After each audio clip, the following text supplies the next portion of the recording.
One piece chapter 1130 की full summary मिल चुकी है और ये चैप्टर काफी तगड़ा होने वाला है। वेगापंक ने ब्रॉडकास्ट में क्या बोला और ये दुनिया पानी में डूब जाएगी, इसका कनेक्शन इमुसामा से तो नहीं। तो क्या वेगापंक इमुसामा के बारे में जानता है और सांजी वर्सेस वीनस ज़ीरो की फाइट में क्या हुआ और नामी ग्रुप ने सैटर्न के साथ क्या किया, जो भी हुआ इन सब पर हम डिटेल में बात करने वाले। तो चैप्टर का नाम है सेटलमेंट, जिसके कवर के कलर स्प्रेड में हम रोबिन को चेस खेलते हुए देख सकते हैं और स्ट्रो हेड्स चेस बोर्ड पर उसकी सभी मोहरे है, जहां चॉपर 7 प्यादे है जबकि फ्रैंकी और जिनबे हाथी है, जोरो और सांजी घोड़े है, ब्रुक और उस सब बिशप्स है, नामी रानी है और गियर 5 लूफी राजा है और रोबिन ने लूफी को चेस बोर्ड पर मूव करने के लिए पकड़ रखा है। चैप्टर वहीं से स्टार्ट होता है जहां लास्ट वाला एंड हुआ था। लास्ट चैप्टर में मार्स जिस चीज को देखकर शौक था वो एक जायंट टैंक था जिसके अंदर वेगापंक का जायंट सिर रखा हुआ है, जहां हम वेगापंक के सर पर अभी भी बाल देख सकते हैं। मार्स ये देखकर अभी भी शौक है और वो कहता है कि ये चीज वेगापंक के जाने के बाद भी जिंदा रहेगी।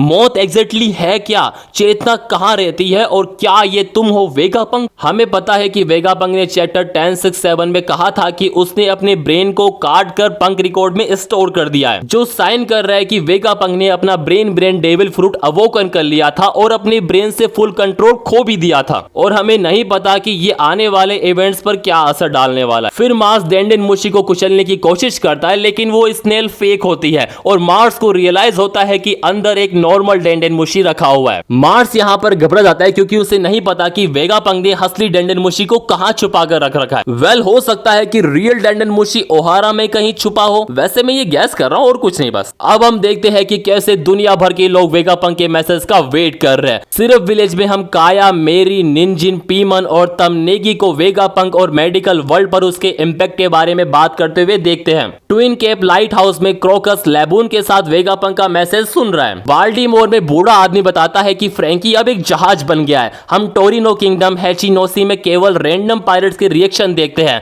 पर ब्लैकबीयर्ड पायरेट में से हम किसी को नहीं देखते और अदर आइलैंड के भी रिएक्शन देखते हैं। तो फाइनली वेगापंक की कॉफी खत्म हो चुकी है और जो 1 मिनट बाकी था वो भी खत्म और वेगापंक बोलना शुरू करता है। तभी मार्स अदर गोरोसी से बात करता है और कहता है कि मुझे नहीं पता वेगापंक क्या बोलने वाला है, लेकिन हो सकता है कि वो क्लवर और ओहारा में जो हुआ उसका बदला लेगा। फिर हम बोनी ग्रुप को देखते हैं जहां सांजी आता है और नुस ज़ीरो के चेहरे पर लात मारता है। तभी नुस ज़ीरो अपनी डीमन फॉर्म बकोसु में बदल जाता है और सांजी को काटता है, पर ओइमो और काशी दोनों तरफ से नुस ज़ीरो को रोक लेते हैं। फिर बोनी अपनी जॉइंट फ्यूचर फॉर्म में बदल जाती है और नुस ज़ीरो को कुचल देती है। वेल हमने तो एक्सपेक्ट किया था कि जोरो नुस ज़ीरो से फाइट करेगा और बोनी ग्रुप को बचाएगा, पर यहां पर तो सांजी वीनस से फाइट कर रहा है। तो जोरो फैंस के लिए ओडा की तरफ से मैं माफी मांगता हूं। और अगर देखा जाए तो इस पूरे एगेड आर्क में सांजी ने पहले बोनी को वाइस एडमिरल से बचाया, फिर सांजी ने कुमा और बोनी को सैटर्न के हमले से भी बचाया, उसके बाद सांजी ने बोनी और वेगापंक को किजारू से बचाया, फिर सांजी ने वेगापंक को सैटर्न के लंबे नाखूनों से बचाया और अब सांजी बोनी और फ्रैंकी को नुस ज़ीरो से भी बचा रहा है। मतलब इस पूरे आर्क में लूफी के बाद अगर कोई मैन स्ट्रो हेड से तो वो सांजी है भाई। इसके बाद हम वेगापंक के मैसेज को देखते हैं जहां वेगापंक बताता है कि उसने 2 बड़े पाप किए हैं और वो 2 बड़े पाप क्या है इसके बारे में चैप्टर में कुछ नहीं बताया गया, पर इसका मतलब ये हुआ कि वो पकड़ा जाएगा और मारा जाएगा। इसी रीजन से उसने इस ब्रॉडकास्ट को तब शुरू करने के लिए सेट किया जब उसकी हार्ट बीट बंद हो जाए। फिर हम वेगापंक की मौत पर दुनिया भर के लोगों की रिएक्शन देखते हैं जहां हम सीजर और जैस को जर्मा किंगडम में देखते हैं। सीजर रोते हुए कहता है कि वेगापंक को गिराने के लिए उसने खूब मेहनत की थी। उसके बाद सभा ओडी के पास हम डूवल को उसके बेस पर देखते हैं। वे इस बात को लेकर परेशान है कि वेगापंक क्यों मर गया, जबकि सुबह की न्यूज में कहा गया था कि स्ट्रोहेस ने उसे पकड़ कर रखा है। उसके बाद हम वर्ल्ड इकोनॉमी न्यूज़पेपर के हेडक्वार्टर में मोर्गस को देखते हैं जो अभी एंग्री वर्ड बन रखा है। इसके बाद वेगापंक का मैसेज स्टार्ट होता है और हम इन सभी कैरेक्टर को देखते हैं। वेगापंक कहता है कि जो कोई भी मुझे मार देता है मैं उसे एविल कहकर उसे ब्लेम नहीं करूंगा, मैं किसी को अच्छा या बुरा नहीं बोलूंगा क्योंकि मैं उसे इतना समझता ही नहीं कि मैं सब बोल सकूं। वेल हो सकता है कि हिम का मतलब यहाँ पर इमुसामा से हो और वेगापंक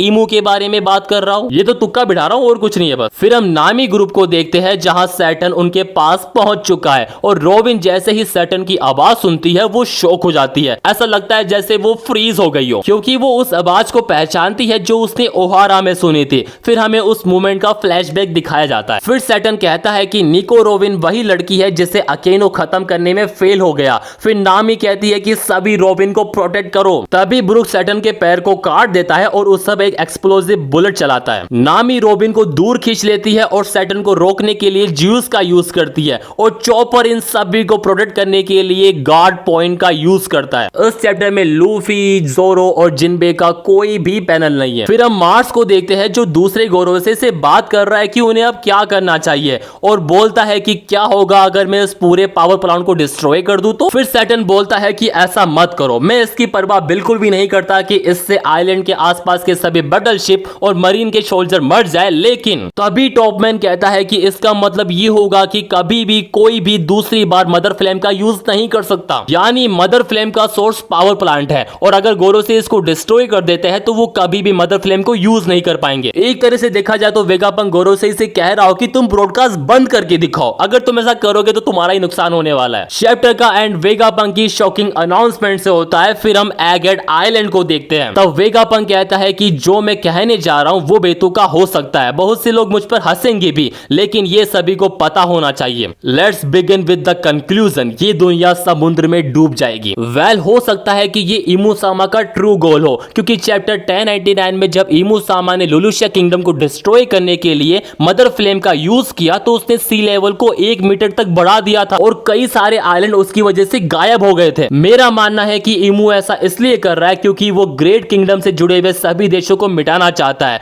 जिस किंगडम का इमू ने 800 साल पहले विरोध किया हो। और वैसे भी अगर इस ब्रॉडकास्ट का कनेक्शन इमुसामा से नहीं होता तो 5 एल्डर यहाँ पर कभी भी नहीं आते। चैप्टर के लास्ट पैनल में हम सी फ्लोर की एक तस्वीर देखते हैं जहां कुछ जलपरियां मछली और वेल के साथ तैर रही है। चैप्टर एंड नेक्स्ट वीक जापानी गोल्डन वीक की वजह से चैप्टर ब्रेक है।